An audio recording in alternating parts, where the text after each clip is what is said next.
too big for the fan base. How big is it for the team? No, I mean, it's where we should probably be, but it's not where we want to be, right? So my kids are excited, so happy for them. My players are probably excited, you know. But we've got bigger plans than that. So Did you learn anything when your teams at Temple and Baylor were ranked for the first time about how to handle that, or did it make much of a difference? yeah, I mean, you know, I don't know. That's a good question. Yeah, that's a good question. I think there's so much on the film from this past game that we're like we have to get corrected and get better at. That I think that speaks for itself. But yeah, I mean, yeah, we come here to have high expectations, right? You come here to play in big games. You come here to play in front of that crowd. So you get all the reasons why you come here. So we expect to be ranked, but whatever it is, 23rd, 24th, that's not where we want to end up. So go 1-0 each week and see what happens. What were the film sessions like? I just did I went for a full hour with the team, right? Because what I'd say is this: we're not playing losing. I think I believe there's three stages. There's eliminating losing football, and then you play winning football, and then eventually you want to play championship football. I think we're playing winning football, and so we've got to get to championship football, and so there's a lot of things to learn from, right? And so, again, like I said last week, you correct the correctable things. You want the guys. I did it in front of the whole team, so the guys would take ownership. And 2 weeks in, let me say this about Colorado: that is a bunch of 4- and 5-star recruits. That is as talented and skilled a team as we will face. And I'm not just maybe someone else is maybe a little, but there's talent everywhere. And so that you have a chance to really look at yourself now and see, what are we doing well, what are we not doing well, and so yeah, I thought the film sessions were very honest. I'm not in the offense and defensive ones, but mine was very honest in terms of guys taking ownership and recognizing the execution. Like Tommy Hill had a great pick six, but if you watch the tape, I think it's Travis. Travis Hunter runs like a spot route, and Bullock takes it away, and he tries to go inside, and Bullock slides inside. Bullock played an amazing game. And so then the quarterback goes out late to Tommy, and Tommy picks it. And so the guys on defense, I think, really understand I can't do what I do unless you do what you do. And we had great pass rush because we had great pass coverage. There was not people running open very often. There was a couple, but not very often. And I want to say two names. I don't do this very often. Roman Mangini and Kenneth Williams. They played 5 and 12 last week, and they destroyed us. Like Wednesday, I had to call the team up. I was so upset. But the guys got better on defense on Thursday, and then on Tuesday to Wednesday, Wednesday to Thursday, Thursday to Friday. And I think after the game, the first thing Giff said to me was like, "Man, Kenneth and Roman really did a great job." So I pointed out the good, the bad, that Mitch, like, hey, look at the things we got better at, look at the coverage, and then the opportunities we had to put the game away, that we didn't do. So. What role does special teams play in getting to that championship level? How did you have to play at now? The worst special teams performance I've had in a long time. The worst. I don't know. I'm disappointed. And it's a lot of things, right? It's just not any one thing. It's a lot of things. It's we run down the opening kickoff, and we set the tone with some big hits, but we're not leveraging the ball, so the next one comes out. Like, thank goodness John Holtz might be the fastest kicker I've ever seen, because he runs Jimmy out of bounds. We get a pump blocked. That's not supposed to happen. Now we blocked a field goal, which is awesome. We have some goals about that. Buschini was a weapon. Like when the complimentary football was good, like the first drive we stopped them. They punt the ball to IGC. It bounces twice. He picks it up and he gets the ball back to the 50. Like, people aren't talking enough about what Isaiah's doing for us in the punt return. Yeah, he dives and catches the one. I didn't love the dive, but he catches one at the 30. Then we go down and score in 2 minutes. So he's doing a great job. Kickoff return, the first one should have been a big hit. We don't hit it.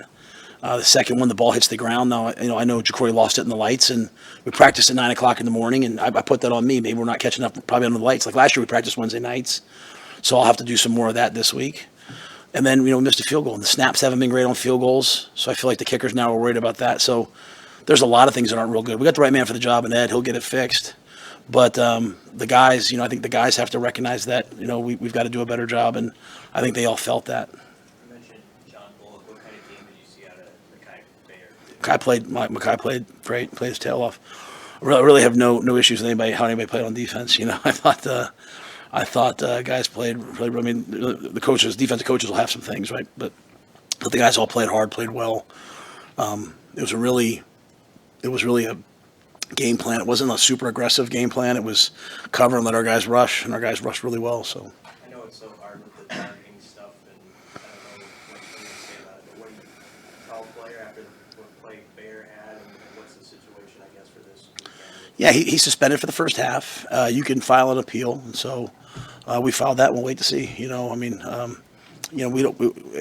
never want our guys to hurt anybody. I was really happy that Shedeur was okay, but it was kind of a late slide. I don't think he didn't launch in there, go down with his head. I mean, there's certainly some that I thought in that game that were going to be targeting that we didn't get. So, and again, I hope Mackay's able to play, but if not, V9 and Steph will be ready to go.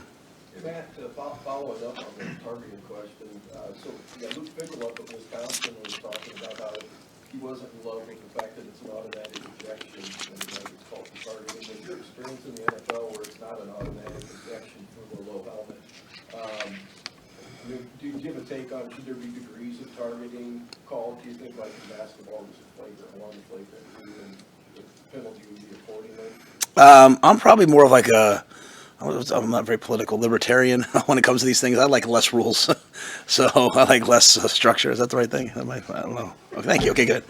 The difference in the NFL is you get a FedEx on Friday saying, it wasn't even a penalty, but you owe them $40,000. So, you have to go back to the onset of it, right? When they first put the targeting rules in, people were laying people out and dancing over them. So I think a lot of it's been done. So I don't know though. I mean, if a guy does truly target with intent, then the punishment's severe enough that you don't. So I think it's legislated a lot of it out. Now we're kind of getting sometimes I think nitpicky about this or this. It's hard to play defense. It's hard to play defense these days. So you do or don't think the automatic ejection is? I don't have much of a feeling. I think I just kind of operate based on the rules. I haven't really thought about it enough. I think it's probably fine. With wide receivers, I know Coach McGuire likes to say no block, no rock, but what have you thought of that unit's perimeter block? We didn't block very well on the perimeter. Yeah. The story offensively, very simply, is this. We are going out the first two drives, we're going down and scoring touchdowns, okay? We're playing great in the 2 minute. 2 weeks in a row, we go down and score in the 2 minute. We can do more and do better. If like we throw a bubble screen out there and we just get hit in the legs, right? Their receivers blocked us. So I think our receivers have to have a better week blocking. I think we had 8 penalties on offense, and not the penalty yards. I think the penalty yards was like 50 some, but the yards lost was like 160 and a touchdown. So that could have been a 45, 50 point game. Now when I coach, I'm not coaching worrying about what's Robin going to give the offensive grade this week and the defense. I just want to win the game. You know what I'm saying? Like I'm not worried about that, but I want execution, and I didn't like the execution by some people. I thought Dylan executed the whole game.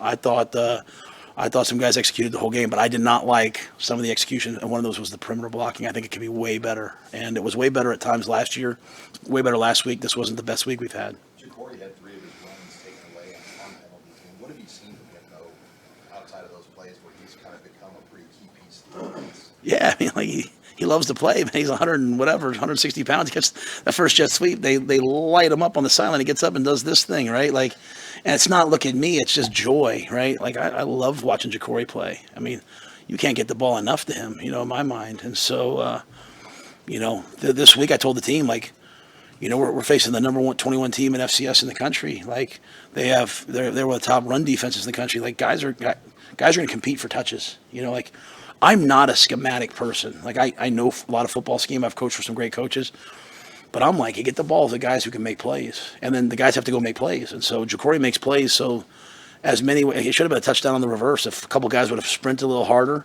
If you have a chance, go back and watch that reverse we ran and watch what Dylan does. He hands the ball off and blocks a blitzing corner. I've never seen that before. So good players make plays. Dylan makes plays. Jacory makes plays. And I don't know if we can get the ball to Jacory enough. Back to Dylan.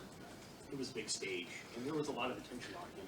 You feel like he handled not only the game stuff well, but the but just the rest of it, how do you feel like he's played through 2 games? I told the offense a lot of them have to pick their intensity up to his level, not the other way around. He's trying to throw the ball to guys that are supposed to be in certain places and they're not there. He's at a whole other level, and those other guys better pick it up. That's said respectfully and with love. And I only say that because you guys sometimes ask me, like, hey, did you not throw it as much in the second half because of him? No, because of everyone else. Because other guys aren't, other guys weren't playing at the level I wanted, and so we're having free runners, like, they blitz us and the back misses it or the tackle misses it, and he's having to run around and make plays, but we had guys running wide open. We could have scored a lot more points. We threw a lot of shots in that game. A lot of them just didn't get thrown because he had to run, so we had no sacks because he avoided guys. But Dylan, through 2 games, Dylan's done everything you could want, except he didn't milk the clock enough going into the 2-minute last game. And that's the main thing I had for him. He can be sometimes too aggressive at times, and so me and him that's not Glenn, that's me and him just situationally communicating. But Dylan's doing a great job. I need everyone else to understand that, like, if a freshman knows all 120 plays in the game plan, then as a junior, I better know all 120 plays or 80 plays, whatever's in the game plan, I better know them and be able to operate them. Because, you get into 2-minute, Sam, especially early in the year, we didn't know what they were going to do in 2 minutes. A new coordinator from Cincinnati. I mean, we might watch so much Cincinnati Bengals film. We didn't know what it was going to be. All of a sudden, it's cover 2. We're calling cover 2 beaters. When we practice for man all week, right? We go right to cover 2 beaters. He's over there like, hey, let's go to this play, and he hits it.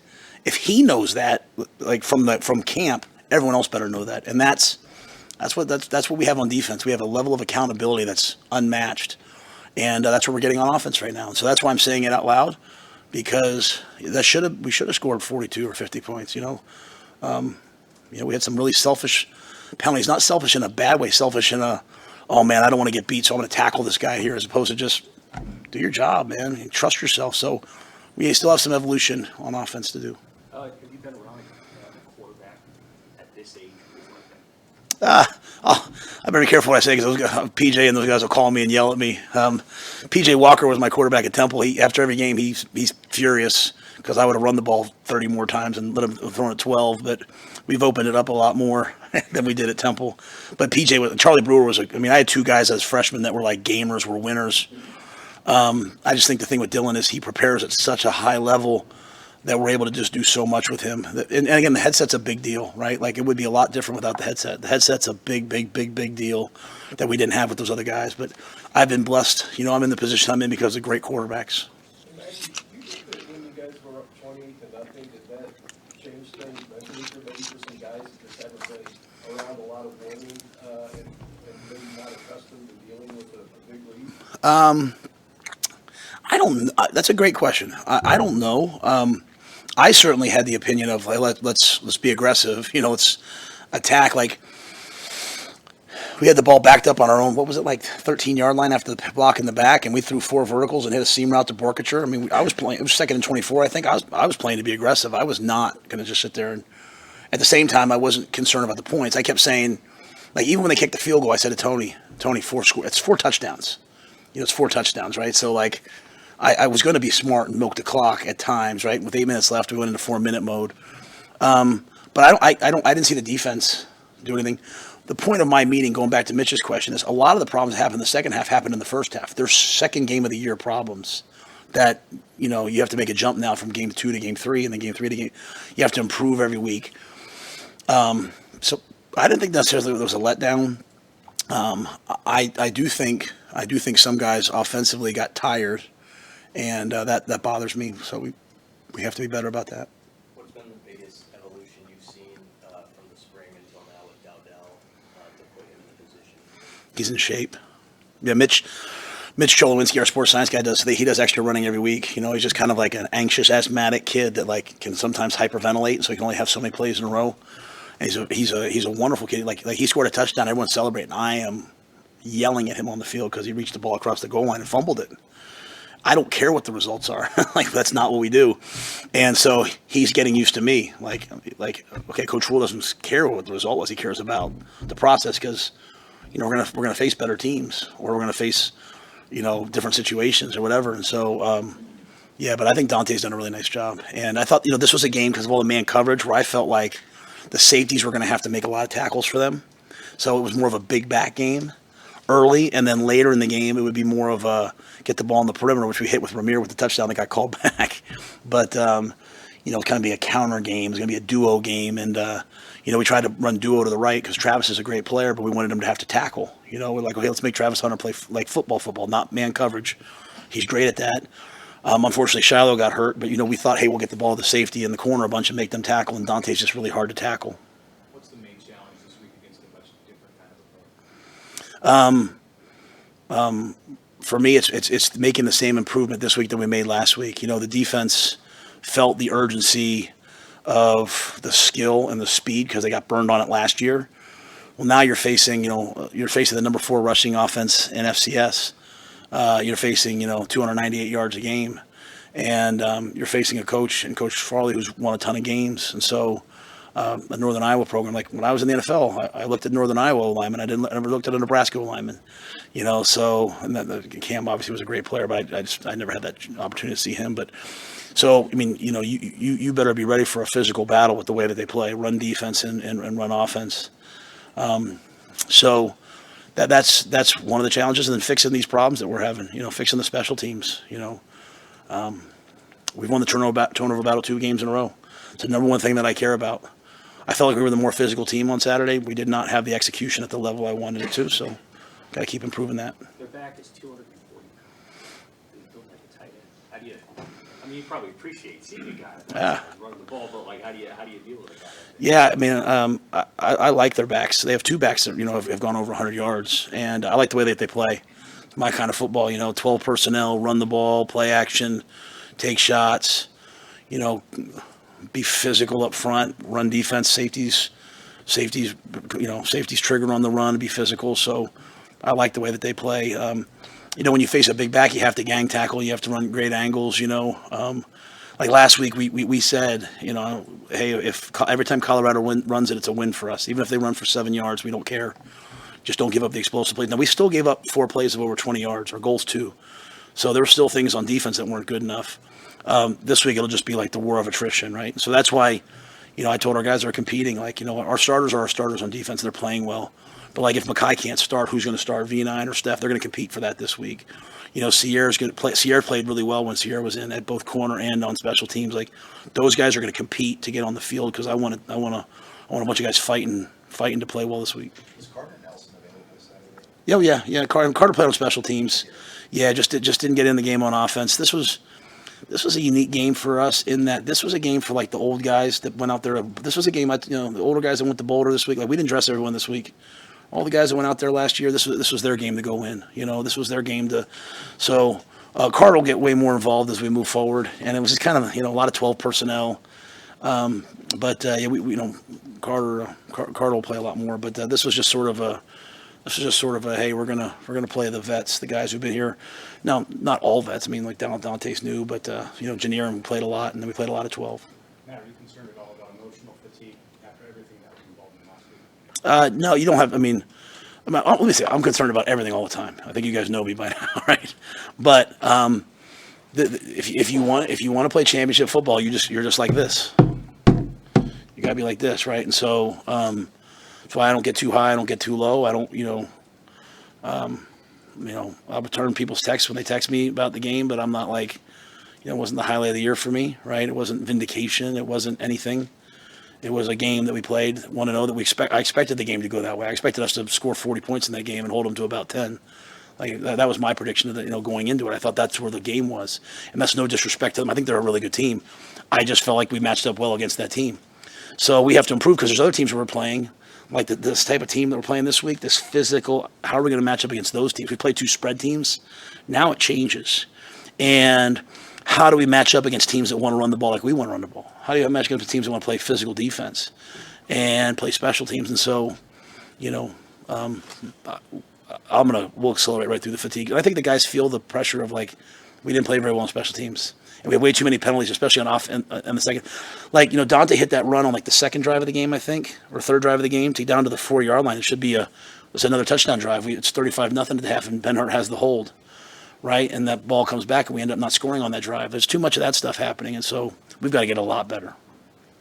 To the or of one of the running backs on the depth chart, is there pretty clear separation those top two guys? Yeah, though I'll say this: I wasn't happy with all the blitz pickups and stuff. So like Emmett, I put Emmett in the game, and Emmett did a nice job. So Emmett will have some roles, and then Gabe, I'm probably I have to really reevaluate how I'm looking at Gabe. I'm probably too kid glove with him coming off the injury, and I put him in at the end, not as like a consolation prize, but I like him in the eye, running the eye formation stuff. So again, we'll compete some things out this week. But Keith, when he handed me that, he had the oars off, and basically based on the way we played with Dante and Ramir more. So want to be more transparent with the way we do the depth. When you have a bunch of night games, how do you divide your time before you guys get to the stadium? How do you coach your players to bide their time and not get over it? I hate it. I mean, I hate it. If it's up to me, we play at 9 o'clock in the morning. Kegs and eggs and football. Let's go. Really, we've done, I think, a really good job of changing our schedule around. Like, we even changed it last week based upon the feedback of some of the guys on the staff. So we now get up. We have brunch from like 8:30 to 10:30, and we have buses coming over here because a lot of the guys, like, we have a lot of veteran guys that get up at 6 in the morning every morning and come over because we practice in the morning. So, like, they have recovery available for them. And then we come over here and we do our walkthrough in Hawks. So we're kind of moving around. We're walking through until about 11:30. Then we get back, get lunch over there, and then the guys go up to their rooms for a couple hours. So, they get out of the hotel, they get a little fresh air, they get over here where they're comfortable. Then games are on. Then we come down at 2:30 and we kind of do our neuro charge where we're bouncing balls and waking up, and we do a quick special teams call out, and then optional chapel and meals. So try to break the day up, as opposed to just sitting. Now, when you're on the road, we typically, like last year at Illinois, we found like a high school. We usually go to a high school and we just kind of throw the ball around like that. Even the old linemen catch balls just to get them moving and get out of the hotel. Like with my ADD, I just can't sit there all day. I've got to get over here and do something. And so I think that change has really helped. I kind of grew up in the era of like being in the hotel, don't go back to our building is so nice. We come over here, and I think that's helped us a little bit.